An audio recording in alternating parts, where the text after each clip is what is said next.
नमस्कार दोस्तों ज़िंदगी में कई बार कुछ एक यादें स्मृतियाँ कैसे दस्तक देती हैं, इस बात पर आधारित है आज का ये प्रकरण। और मैं आपको उड़ीसा के एक तहसील है, ज़िला है क्योंझर ज़िला का एक गांव है छोटा सा, वहाँ ले जाना चाहता हूँ। वहाँ गांव में एक आदर्श किस्म के शिक्षक, नाम कृष्ण बिहारी मिश्र, सारी उम्र पढ़ाते रहे बच्चों को। और पढ़ाने की सनक ऐसी कि जब रिटायर हो गए, सरकारी नौकरी ख़त्म हो गई, तो वो पढ़ाने की आदत जो है वो नहीं गई। और श्रीमान जी ने बहुत मामूली शुल्क लेकर और कई बार निःशुल्क भी बच्चों को घर घर से इकट्ठा करना शुरू किया और अपने आवास के सामने ही उनको बैठाकर उनको शिक्षा देनी शुरू कर दी। धीरे धीरे कुछ बच्चों के जो पेरेंट्स थे, अभिभावक थे, उन्होंने थोड़ी उदारता दिखाई, एक छप्पर भी डाल दिया। छप्पर के बाद किसी ने एक कमरा डाल दिया। तो ये प्रक्रिया चलती रही, लेकिन ऐसा नहीं है कि किसी ने कमरा डाला हो और वो उनके नाम पे कर दिया हो, ऐसा किसी ने नहीं किया। बहरहाल एक व्यवस्था कर दी गई सम्मानजनक कि कृष्ण बिहारी मिश्र अपने जीवन का जो लक्ष्य है पढ़ाने का, उसको पूरा कर सकें। और बाद में मित्रों, कृष्ण बिहारी मिश्र को एक बार लगा कि ज़िंदगी के दिन ऐसे आ गए हैं कि कुछ और करना चाहूँ तो मेरे पास पैसे भी नहीं हैं। ये जिन दिनों की बात है, उन दिनों में बहुत ज़्यादा पैसे अवकाश प्राप्ति पे नहीं मिला करते थे, बहुत थोड़े पैसे मिलते थे। जो मिलते थे वो बिना वेतन के ज़िंदगी काटने और कुछ बची खुची पारिवारिक उत्तरदायित्व, पारिवारिक जिम्मेदारियां उनके निर्वहन में खर्च उनसे हो चुके थे। उनको लगा कि कुछ मुझे थोड़ा सा अपनी जो बची खुची छोटी मोटी संपत्ति है, इसका भी कुछ कर लेना चाहिए। अब संपत्ति के जब कागज़ खंगालने लगे, उन्होंने उन कागज़ों को पहले बड़ा मुश्किल से संजोया, देखा।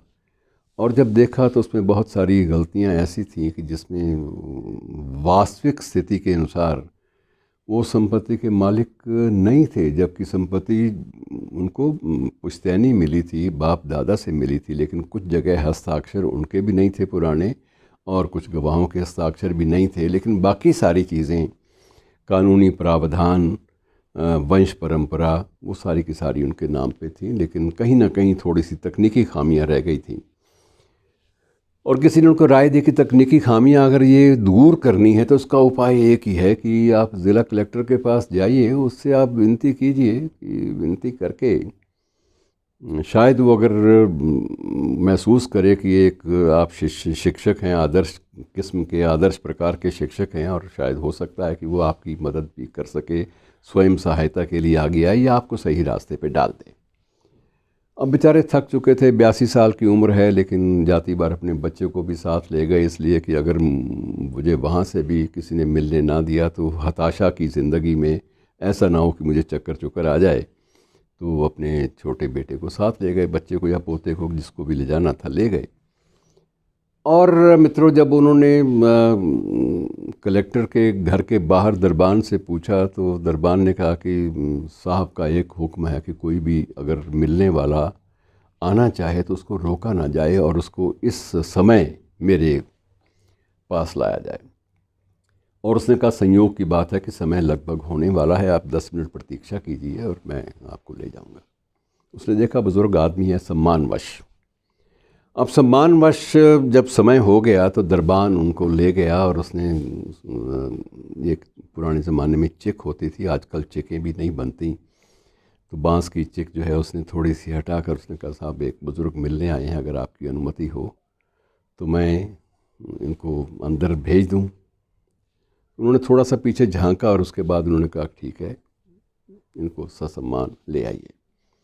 अब साहब की पीठ जो थी वो दरवाजे की ओर थी, जैसे साहब लोग बैठते थे अपनी कुर्सी पर वैसे झूल रहे थे। और उसके बाद पहले तो बुज़ुर्ग शिक्षक ने प्रतीक्षा की, उसने फिर जब देखा कि मुझे मेरी तरफ तवज्जो नहीं साहब की आ रही, तो उसने फिर कहा कि अगर आपकी अनुमति हो तो मैं अपनी जो मेरी गाथा है, जो मेरी पीड़ा है, उसको मैं आपके सामने प्रस्तुत करूं। जब साहब की ओर से संकेत मिला सिर का कि ठीक है आप शुरू करिए, जब उन्होंने अपनी करुण गाथा जो है अपने शब्दों में संजोई गई गाथा कहानी को पूरी की तो पूरी बयान कर दिया, और साथ में ये भी आग्रह किया कि आज स्थिति यह है कि मेरे पास अपने गुजारे के लिए भी पैसे नहीं हैं।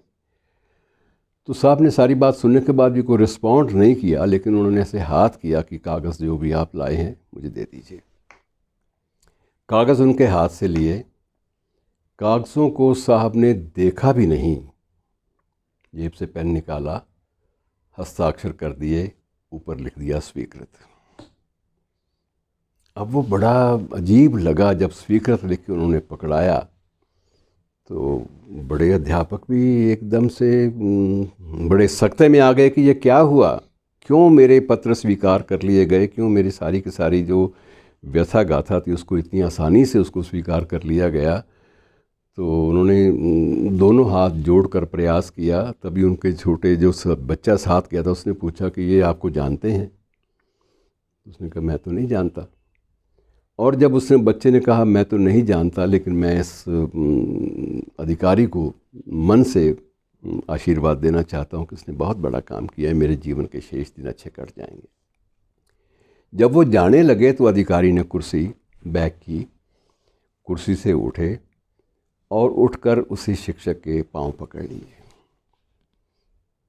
और शिक्षक महोदय नहीं उसको पहचान पाया कि ये महाराज ये क्या है, आप क्यों इतना मेरे पर भार क्यों चढ़ा रहे हैं, क्या है, आप मुझे इतना सम्मान दे रहे हैं, मेरा सारी की सारी जीवन की जो व्यथा गाथा है आपने सुन ली, मेरा आवेदन स्वीकार कर लिया और आप मेरे पाँव पकड़ रहे हैं। उसने कहा पाँव, मैं अजीब स्थिति है, मैं पाँव पकड़ कर भी आपके जो ऋण है उससे मुक्त नहीं हो पाऊँगा। अब वो बच्चा अपने बाप से या दादा से, जिसके जो बच्चा उनके साथ गया था, वो पूछता है कि ये कौन है, आप इनको जानते हैं? उन्होंने कहा नहीं मैं तो नहीं जानता। तो फिर वो अधिकारी बोले कि बेटे मैं तुम्हें समझाता हूँ कि आज जिस स्थिति में ये कृष्ण बिहारी मिश्र बच्चों को पढ़ा रहे हैं, अनाथ बच्चों को या फिर साधनहीन विपन्न परिवारों के बच्चों को, उन्हीं बच्चों में से एक दिन मैं भी था। मेरे पिता इसलिए इनके पास छोड़ आए थे कि उनके पास मेरे पढ़ाई के लिए पैसे नहीं थे।